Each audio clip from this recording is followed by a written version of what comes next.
The Duke of Sussex is being forced back to the United Kingdom, not for a grand family reunion, not for warm embraces, but because every escape route, every privilege, and every ally outside Britain has collapsed around him. This is not a royal homecoming. It is a legal reckoning. The monarchy has acknowledged his return, but there will be no shelter, no protective detail, and no diplomatic immunity to soften the blow. He is returning under the full weight of consequence, stripped of the privileges that once elevated him above ordinary men. His departure from the United States was far from voluntary. On January 28, 2026, at exactly 8 GMT, Buckingham Palace released an unprecedented statement, blunt, surgical, and chilling in its precision. It declared that Prince Harry had been deported from the United States and was returning to Britain. Headlines across the globe exploded. Rumours that had been simmering for months solidified into undeniable reality. Unlike previous family disputes that had been managed behind velvet curtains of royal decorum, this announcement carried no soft edges. The monarchy was speaking with military precision and unflinching moral distance. Harry is not returning as a prince or a duke with ceremonial power. He is returning as a problem, a liability, a man whose every step will now be scrutinized under both legal and royal lenses. The core of this collapse centers on the revocation of his O1 visa, the elite U.S. immigration status reserved for individuals with extraordinary ability in arts, sciences, athletics, or business. For nearly 6 years, Harry relied on this visa to establish a new identity: media producer, mental health advocate, and commercial personality. But by late 2025, the Department of Homeland Security quietly launched an investigation following multiple congressional inquiries into high-profile abuse of immigration pathways. The spark? Harry's own 2023 memoir, Spare, where he openly confessed to long-term drug use, cocaine, magic mushrooms, marijuana, tracing incidents from his teenage years through adulthood. What the public had celebrated as raw honesty became, in legal terms, a ticking time bomb. Under INA Section 212A(2)(a)(2), any foreign national admitting to controlled substance violations, even without conviction, may be deemed inadmissible or deportable. For O1 visa holders, the stakes are higher. Sustained extraordinary achievement, continuous activity, and an active US-based sponsor are mandatory. By November 2025, all three pillars crumbled. Netflix severed ties. Spotify cancelled projects. ME refused to renew joint representation. Their production company, RQL, was in limbo. Most damningly, no legal entity was willing to stand as Harry's visa sponsor. By January 10, 2026, Harry's immigration status had fully collapsed. DHS issued a notice to appear, a civil removal order, granting him 10 business days to leave voluntarily or face full deportation proceedings. Appeals were denied. Emergency filings went nowhere. Political intervention failed. And just after midnight on January 26th, he boarded British Airways Flight 268 from LAX to Heathrow under federal escort. The man who had once walked behind his mother's coffin, guarded by elite security, now flew like a civilian, stripped of privilege, seated in 2A. The Montecito estate, once a self-declared sanctuary, had become a cage. Court filings, first reported by the Los Angeles Times, revealed the couple had defaulted on 2 consecutive mortgage payments to First Republic Bank, now a subsidiary of JP Morgan. Purchased for $14.65 million in 2020 with a $9.5 million loan, the property entered pre-foreclosure proceedings on January 8, 2026. With no new income, no visa sponsor, and millions owed in civil liabilities, including $3.6 million to Tyler Perry for unpaid private security and transport services, Harry was out of time, out of money, and out of options. Attempts to convert his O1 into a B2 tourist visa were blocked, citing inadmissibility concerns and ongoing financial instability. Canada rejected fast-track residency under bilateral visa intelligence agreements. No EU nation extended private asylum.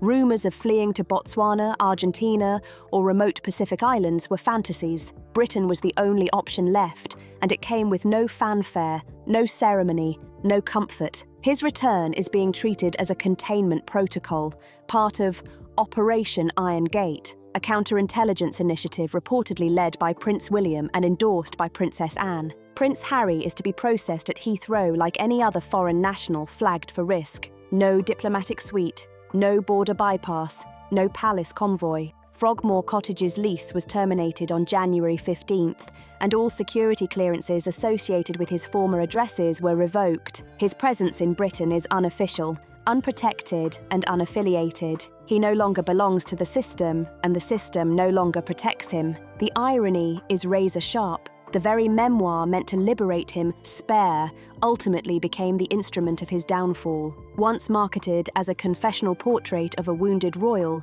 it was quietly reclassified in Washington as a legal admission. In January 2023, Harry made headlines for his raw honesty, recounting snorting cocaine as a teenager, smoking marijuana in Kensington Palace Gardens, and ingesting psychedelic mushrooms in California, even describing a hallucination with a talking toilet bowl. What many readers found sensational, U.S. immigration officials viewed as evidence of inadmissible conduct under INA Section 212A(2)(a). Most individuals would pass unnoticed under such technicalities, but Harry was not most. He was an O1 visa holder, a legal status requiring extraordinary achievement, sustained proof of ongoing activity, and sponsorship by a US-based organization. In 2020, Netflix, Spotify, and WME provided sufficient institutional weight to push applications through, but by late 2025,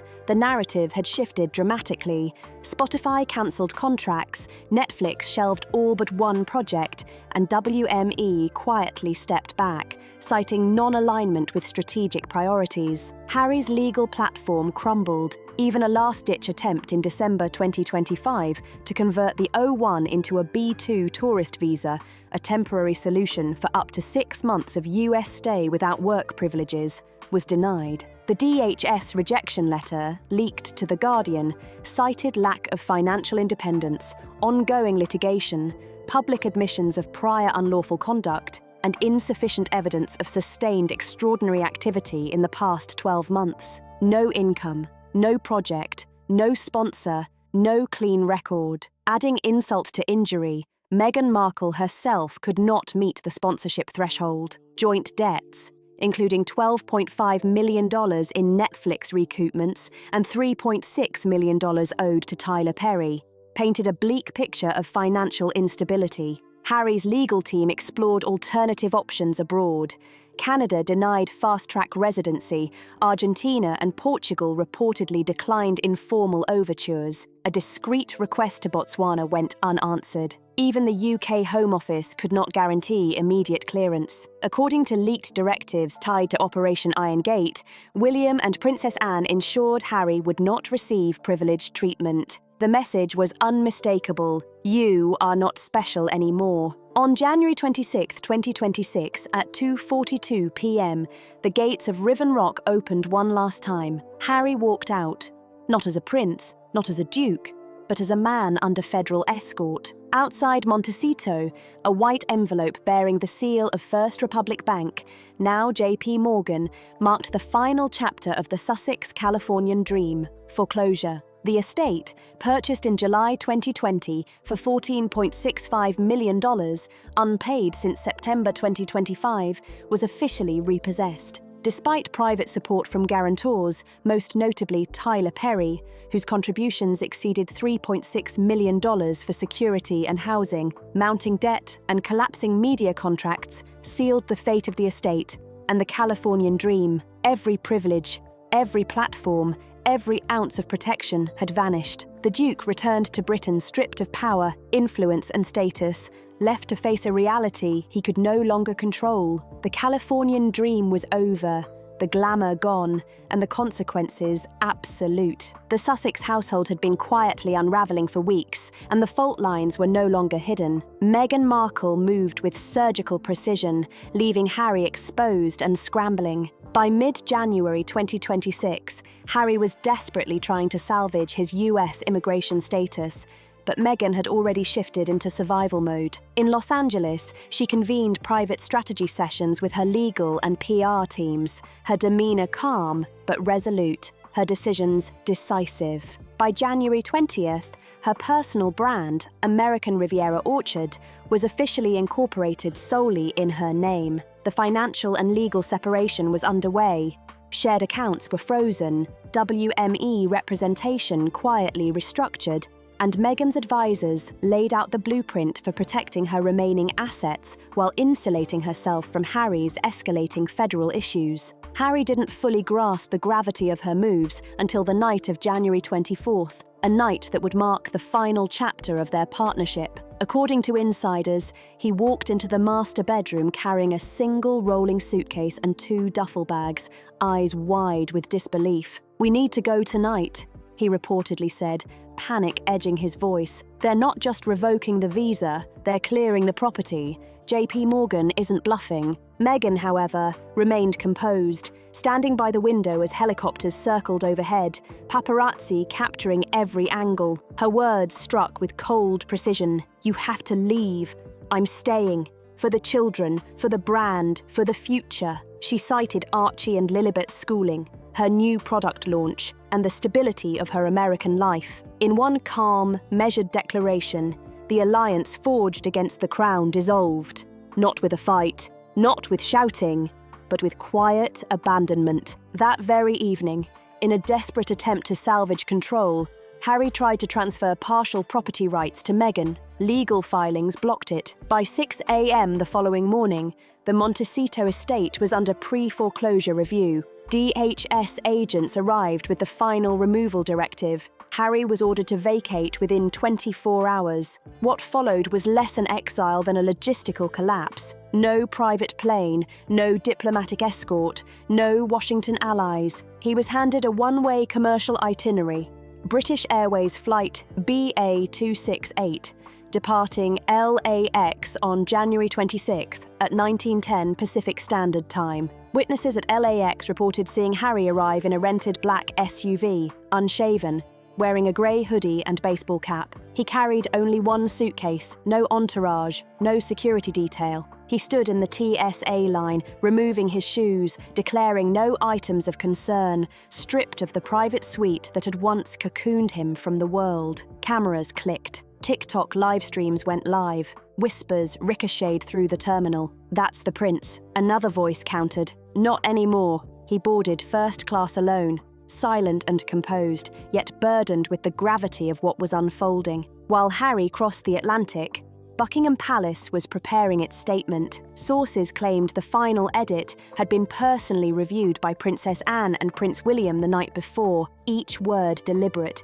each sentence a calculated blow. This is not a family reunion. It is the legal consequence of his actions. No fanfare, no emotional cushioning, no pretense of welcome. The monarchy would not frame this as a homecoming. It was a retrieval, executed behind closed doors. Operation Iron Gate had entered its final phase. Frogmore Cottage's lease was formally terminated. Royal security clearance revoked. Border alert status activated. Harry's fingerprints, once archived under royal diplomatic protocol, were now flagged in the UK system as those of a high-profile civilian under standard scrutiny. Outside, rain pounded Heathrow in relentless sheets, grey, metallic, cold, slicking the tarmac and dripping from terminal overhangs like an unspoken warning. He was not welcome. At precisely 13:47 GMT on January 27th, 2026, BA268 touched down on runway 27L. No diplomatic escort, no Royal Protection Service, no blacked-out Windsor motorcade awaited him. Jaguar vehicles were stationed at the foot of the stairs, but Harry would not ride in them. He was returning not as a prince but as a civilian deportee, processed under standard UK Border Force protocol, and flagged internally as a high-profile individual with a history of security risk, a status assigned under Operation Iron Gate. He remained seated until nearly the last moment, alone. No entourage, no fanfare. The echo of status lost reverberated in every step. His HRH titles, his diplomatic passport, his protection privileges, gone. He now carried a new name in the system, Henry Charles Albert David, DOB 15th of September 1984, London, England. Every bureaucratic system, every checkpoint, recognized him only as a civilian. His passport triggered a yellow alert. A junior border force officer summoned a supervisor, and he was quietly escorted to a side room normally reserved for minor visa discrepancies. No interrogation, no drama, only paperwork confirming that he was, in every sense of the law, an ordinary man. The formalities made it real. A customs declaration, no privileges, no immunity, just Harry, once protected and untouchable, now subject to standard procedure. Outside, the press was encamped in vans and behind barriers. The Daily Mail had already pushed a breaking notification. Prince Harry touches down in London after US deportation. Crowds swelled as airport police formed a perimeter. No royal transport, no extraction team. He stood beyond the sliding glass doors, clutching his luggage as raindrops streaked the glass, blurring the camera flashes. Inside his jacket, his phone buzzed. His hands trembled. He wasn't calling an aide. He wasn't calling a lawyer. He was calling his father. At 13:58 Greenwich Mean Time, a leather-bound phone rang at Clarence House, illuminating a carved mahogany desk. King Charles, surrounded by decades of family history, stared at the screen. His son, in crisis, sought guidance. But the room was tense with history, betrayal, and calculation. For a long, suspended moment, neither moved. Blood and duty warred in silence. From the shadows, William appeared, eyes fixed, voice like granite. "Don't! He's in trouble!" Charles replied, somber. "He made it our trouble." William's words landed like a hammer. "Now it's his. He's still my son, yes, but a traitor to the crown. He sold our legacy for a podcast and a paperback. He tried to burn the house down, and now he wants a bed in the ashes." Charles let the phone ring once more. The call went to voicemail. The last door slammed shut. The phrase had circulated quietly within the palace for months. Iron Gate. Few outside the inner circle understood its full scope, but it was now fully operational. Drafted under the joint authority of William and Princess Anne, it was a defensive maneuver, not against a foreign threat, but against a rogue royal. Its provisions were precise. Frogmore Cottage's lease terminated, locks changed, Windsor security updated. UK border force directives ensured Harry would be processed as a private citizen, with controversial legal history under standard scrutiny. No activation of royal protection, no emergency codes, no access to diplomatic channels. Clarence House itself was placed under Level 2 lockdown during the re-entry. Communications were blacked out. Public comment was forbidden until the monarchy had confirmed the facts of his arrival. For Harry, it meant one thing: there was nowhere to go. Bridges burned with Scotland Yard. Private accommodations closed. Friends, once loyal, now silent. Palisades allies, previously enchanted by the mischievous younger prince, now saw him as a strategic liability. Meghan did not return his calls. Her public statement, delivered through a representative, did not mention deportation, only reaffirmed commitment to her brand and the children's well-being. He hailed a black cab and merged onto the M4, staring at the endless grey blur of England's motorways. His birthright, his kingdom, had transformed into an impenetrable fortress, cold, unwelcoming, final. By the morning of January 28th, 2026, London remained frozen in winter chill, but the press rooms of Fleet Street were boiling. Tabloids had waited for this moment with surgical precision. Prince Harry's deportation was not a story of redemption. It was a reckoning, a slow, methodical dismantling of a man who had once wielded privilege as armor. Scandal after scandal, confession after confession, the headlines landed mercilessly. Prince Harry returns to UK, not in triumph, but in disgrace. Beside a photo, he sat alone at Heathrow, hood up, head down, carrying only his luggage. The image encapsulated the narrative: stripped, exposed, and utterly human. The unravelling of the Duke of Sussex's public image accelerated faster than anyone in or outside the palace could have anticipated. What began as an isolated image, captured for a fleeting moment, quickly ignited a storm of scrutiny that would dissect Harry's persona down to its smallest public detail. But the image was only the beginning. What followed was a meticulous, almost forensic dismantling of Harry's public identity, one misstep, one miscalculation, one confession at a time. His memoir, Spare, once hailed as an honest, intimate portrait of a man grappling with loss, mental health, and the weight of royalty, became the text through which the U.S. Department of Homeland Security and global media alike re-evaluated his character and his choices. Every chapter, every anecdote, every revelation was now reinterpreted as self-indictment. What the public had once seen as vulnerability was now framed as instability, entitlement, and a trajectory of self-destruction. The resurfacing of earlier scandals from Spare stunned even the most seasoned royal watchers. Summer of 2001, a 16-year-old Harry, caught drinking and using cannabis in the backyard of Highgrove, suddenly reappeared in global news cycles. Archival photographs were unearthed, and statements from Clarence House at the time were reprinted verbatim, lending authenticity to the revived narrative. This minor teenage rebellion, once regarded as youthful indiscretion, was reframed as the earliest sign of an uncorrected pattern of risk-taking behavior, a lens that would be pivotal in justifying the revocation of his U.S. visa. In January 2002, Harry's brief stint at Featherstone Lodge,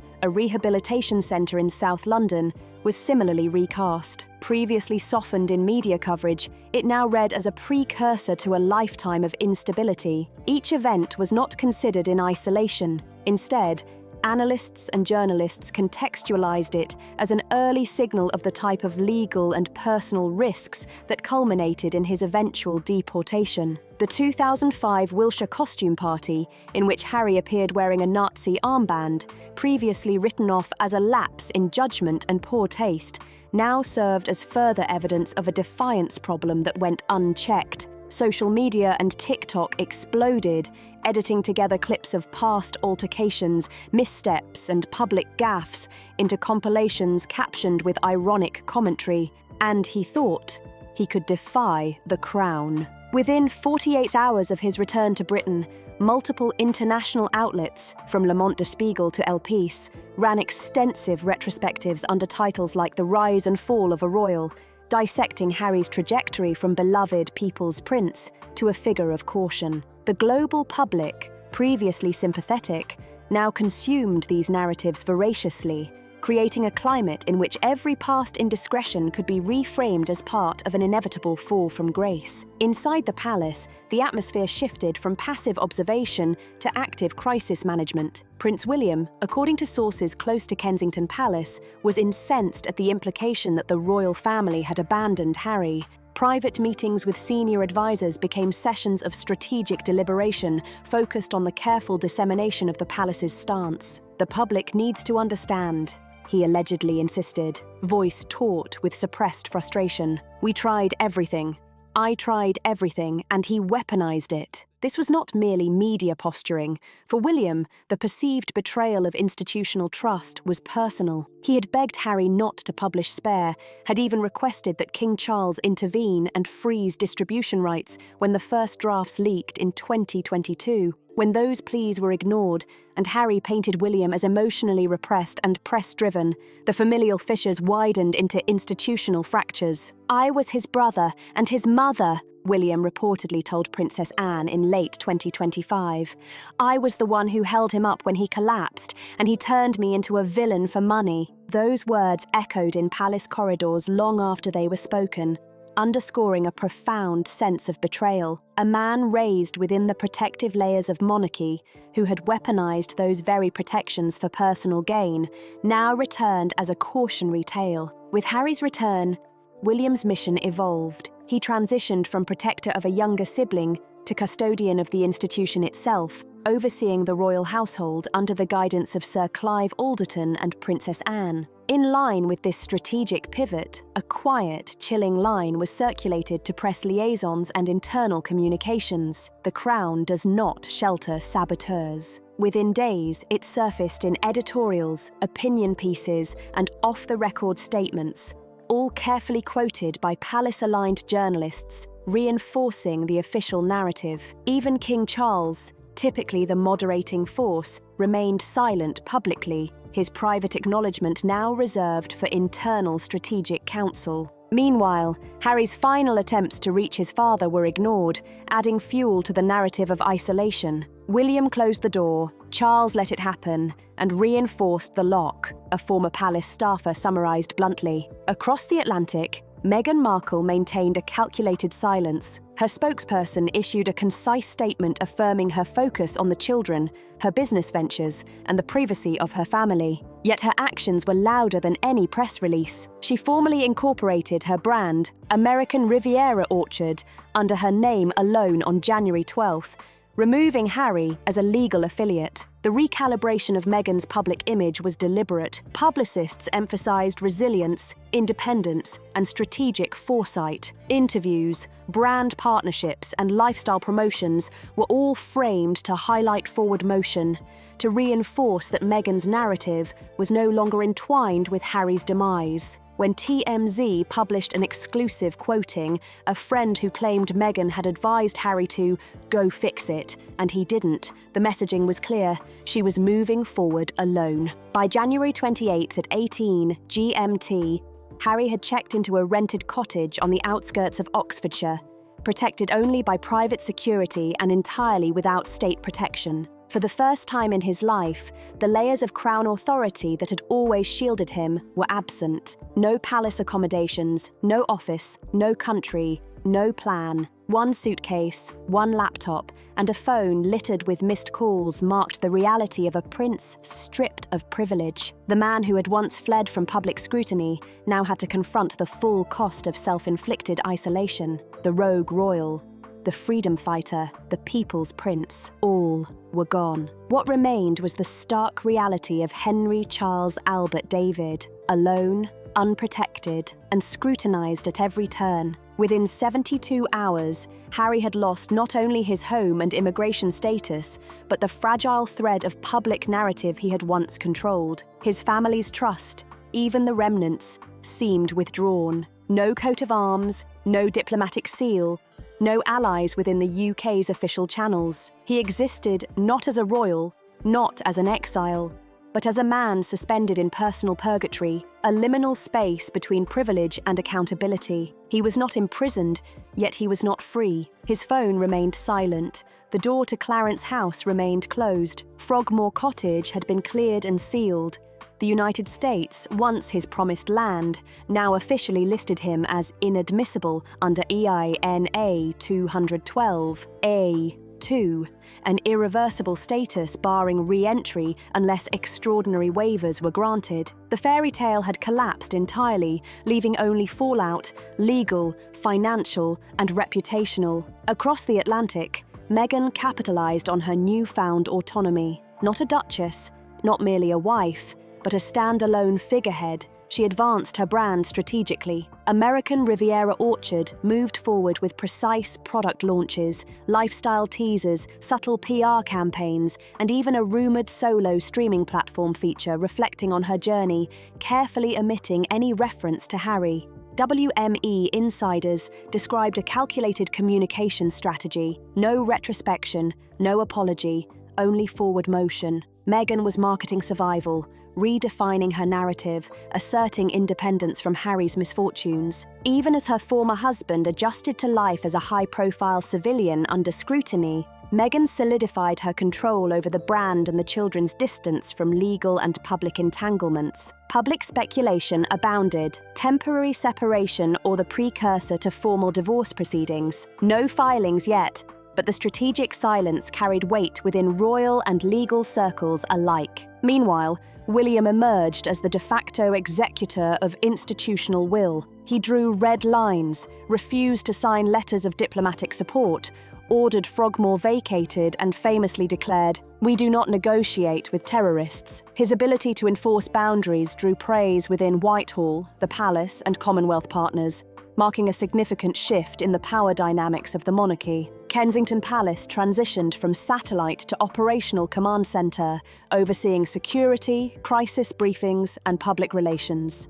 Princess Anne fully supported William's stance, advocating for institutional loyalty over personal sentiment. "We gave him years," she reportedly told Charles. "We absorbed the attacks. We swallowed the lies. We remained silent, but you cannot negotiate with someone who profits from the destruction of his own house." King Charles, visibly aged by stress, treatments, and familial turbulence, had reconciled with the painful reality. Harry might never truly return, and if he did, the damage might be irreparable. Yet, Charles continued to monitor communications, glance at old WhatsApp threads, and silently acknowledge what had been lost, though he no longer initiated contact. Princess Anne's influence remained decisive throughout. First to reject Meghan's self-branding, first to advise against a royal wedding with untested loyalty, first to commission internal security reviews post-Spare, she quietly architected the dossier handed to DHS, ensuring all evidence of risk, behavioural instability, and potential security threats was recorded without public exposure. Her message to the monarchy was unambiguous: duty above family sentiment, always. As the dust settled, a question lingered. One historians, journalists, and armchair analysts would debate for decades. Was Harry a victim of a cold monarchy, or the architect of his own downfall? He had wealth, love, and freedom, yet he equated freedom with burning bridges, vilifying the very institutions and individuals that supported him. He attacked the crown, the family that shielded him, and the legacy that had maintained stability through prior scandals. The result: isolation, irrelevance, and a personal reckoning in a quiet Oxfordshire cottage. On the evening of January 28th, the rain lashed the cottage windows. Harry stepped outside, unguarded, the mud beneath his boots mingling with remnants of Pacific surf still clinging to his shoes. No photographers, no fans, no shouts of support.